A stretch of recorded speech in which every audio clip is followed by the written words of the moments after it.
Republicans and conservatives. And I'm here to talk about Amendment 4. I don't know if everybody's dug into Amendment 4 or has some thoughts on that, but I'd just like to kind of share a little bit about it in the hopes that it's a positive experience tonight to kind of talk about it. Amendment 4 is an amendment that would allow people who are formally convicted, people who have felony convictions in their past, the ability to earn back their votes. And the reason I'm here talking about it is because that's me. 2006, I had a felony conviction, a conspiracy count. I earned it the old-fashioned way by being stupid. I was arrogant, I was greedy, I crossed some lines I shouldn't have crossed. And the truth is, the consequences of those decisions helped change my life.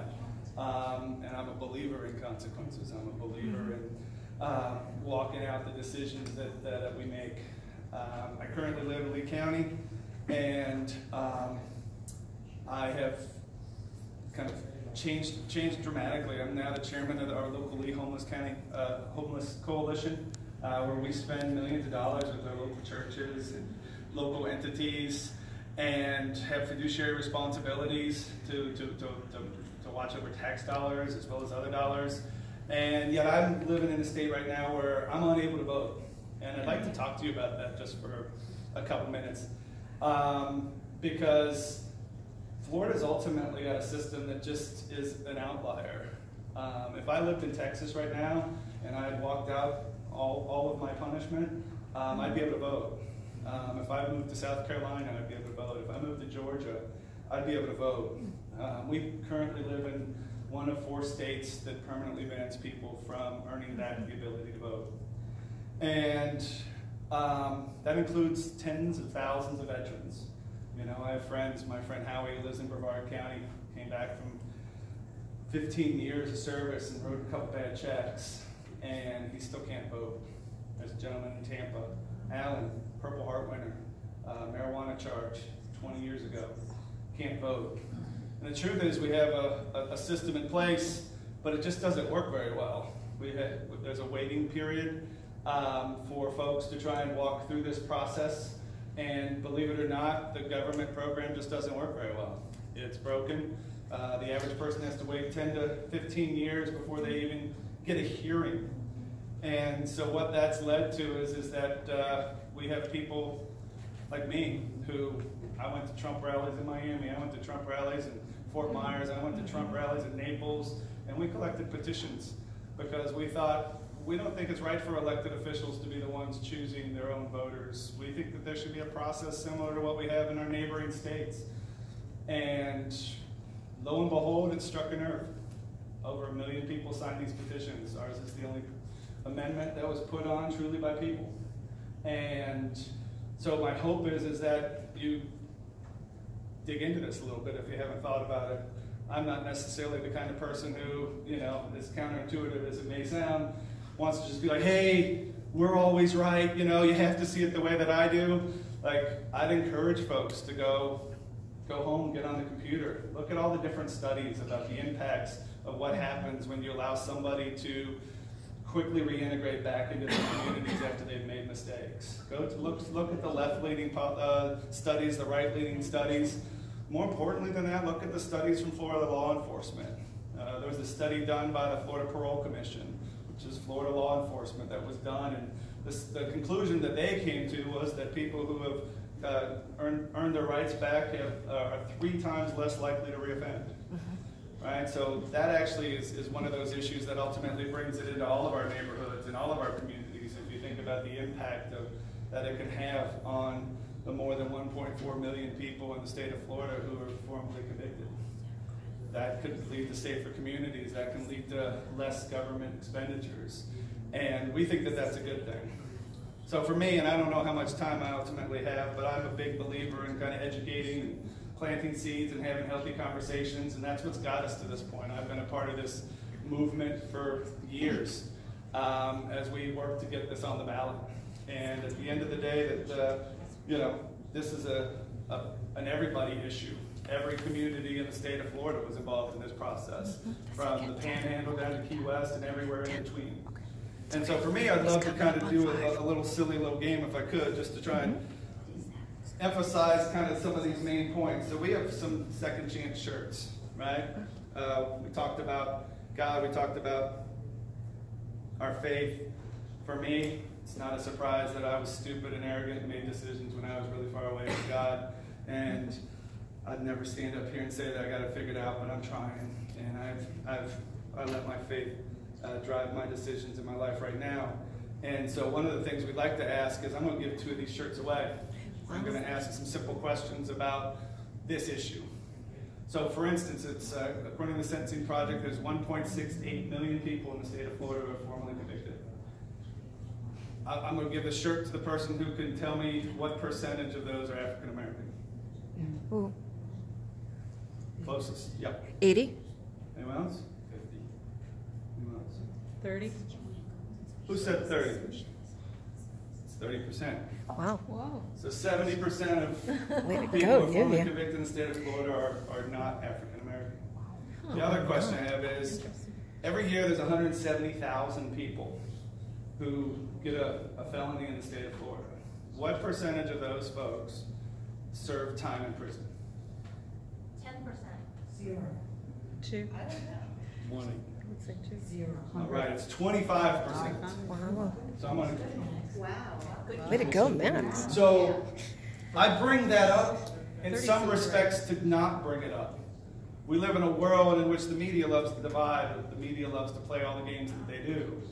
And my hope is that by bringing up some facts and coming here and talking to you in person, that we can really show that this is an everybody issue. That this actually is an issue that impacts every community in our state. And that this would give us an opportunity to make Florida a better place. And so with that being said, I have no, You're good. You have I have 3 2 minutes. minutes? 3 minutes. look at that. Keep talking. All right. So, Can I ask a question, sir? sure. What steps do you have to go through to earn it back? So the fundamental premise of this whole movement is really 7 or 8 words depending on your use of apostrophe. So when a debt's paid, it's paid.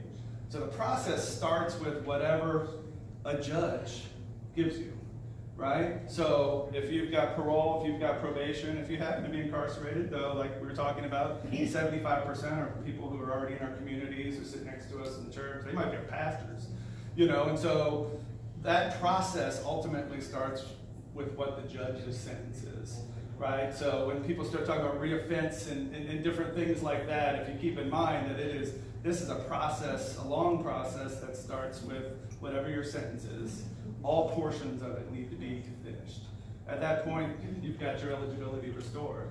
And then you've got to take the next step, right? And that is go out and register and decide that you're going to want to get involved. And so there is a process, and I appreciate that question because this is about, you know, I was watching President Trump in Indiana, you know, and I love it when he gets into this whole idea of people, of being people, you know, and that folks who have been forgotten have can prosper with that ability to get back up on their feet after maybe they made a mistake. And so there is a process in place. This isn't automatic. This isn't kind of like, oh, casual about it. It's about walking with people. Yeah. With the amendment that's on the ballot, will it automatically restore the voting rights, or after complete sentence of probation expires, or will there have to be some type of more liberal hearing, but still some kind of process? What does the amendment say? Yeah, so the amendment's language actually says when you've completed all portions of your sentence. And it does not apply to people who are guilty of murder or felony sexual offenses. So there is a process in place, and there is a very common sense structure set up. So we very much believe that, you know, if we can model ourselves after what some of our fellow states have done, you know, because if you look at Texas, for example, and again, I get it with, you know, with amendments and stuff like that, there have been all kinds of people who say things. We really encourage you to go look into it. Like, look into the impact that we've seen in Texas from this kind of move. And their process is a long process, but it's very simple. when you finish your entire, probationary period, if you have to pay, you've got to pay your money, and you've got to be incarcerated. If you've got to do whatever it is you've got to do, you got to walk it all the way out. Then we believe when a debt's paid, it's paid, which I think is a value that deep down, you don't have to have my faith, somebody else's faith, or no faith. I think deep down, people really understand that, hey, when a debt's paid, I need you to take over. Thank you. I'm really grateful for the time, and I have to talk to anybody afterwards. I think Neil showed incredible courage with sharing his personal history. And the reason why Amendment 4 means a lot to me is because I have a family member who has a felon status, and otherwise that family member is an excellent citizen and much more aware than I am, and has also been to President Trump rallies. So I would love to see that person gain their rights back. Father Kennedy, do you have a question? I have a question about this whole amendment process. Sure. This is the first time I've heard anything about any of the amendments. But I did hear that a lot of the amendments are bunched together. So you might be both, if you vote, I'm impressed with your presentation, and I'm inclined to vote for it. But what else is there in Amendment 4 besides that? So ours is an amendment that was put on by the public.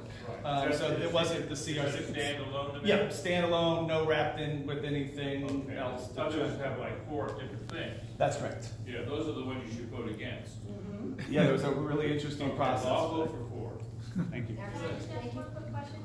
Kevin, are you within an organization, or do you have a committee, or some information you can pass out if you want to? Yeah, if you want, I can give you my card. We had a bunch of volunteers until just last year, about this time, when it really started to pick up. So we're, yeah. Good luck to you. Thank you so much. Yes. You said murder is a no Right. for this, but what about other violent felonies? Yeah, so what we have is a situation in which there's a carve out for murder and violent sexual offenses, and then we believe that, hey, when a debt is paid, it's paid. And if you think about how that process plays itself out, we think that when a judge sentences somebody, you got a long walk in some cases, and some people get sentences that never don't finish. Yeah. And I'm sorry, this is probably really politically incorrect, but what percentage of these felons are Democrat, and what percentage are Republicans? Are we gonna, sorry, but are we gonna let a bunch of new Democrats out there? Good question. Well, a right is a right. Let's weigh them. Let's encourage them to vote Republican. Neil, let me ask you. Neil, Yep. Obviously there's a great deal of interest, and I'm overwhelmed, and I'm just delighted of the interest and the questions and the participation. That's what I want to see in our club meetings.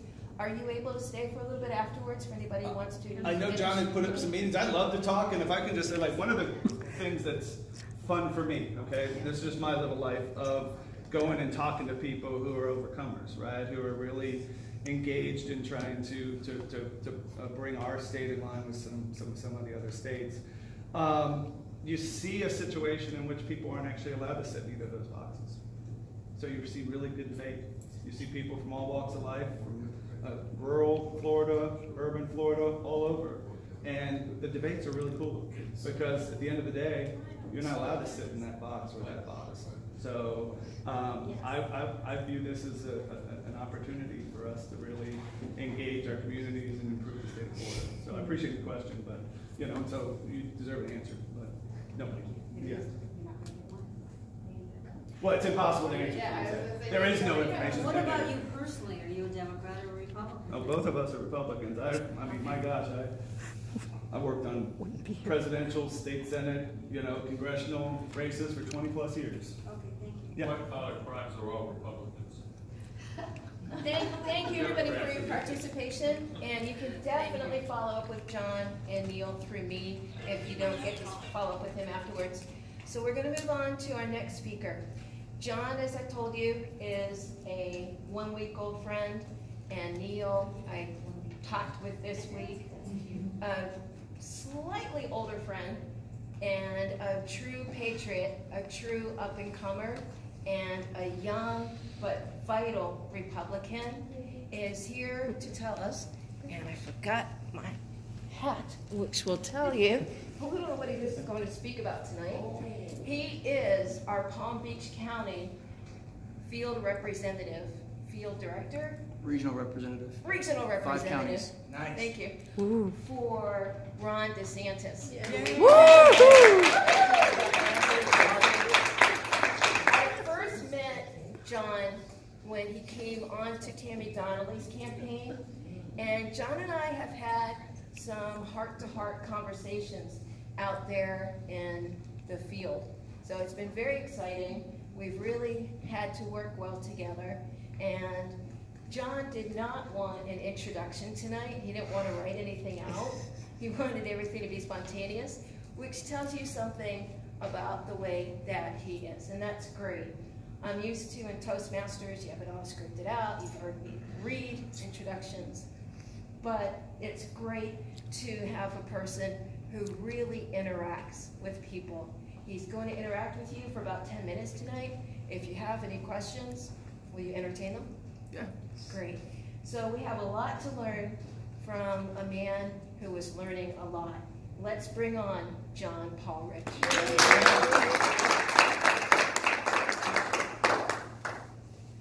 So as Ruth said, I'm very spontaneous. I mean, as president of the Young Republicans here in Palm Beach County, I can't just go out and willy-nilly give a speech, because I've been known to drop a few church poems here and there behind the scenes. So like, they had to write some speeches, like at least 2 or 3, and I had to go through them, and I'm not even gonna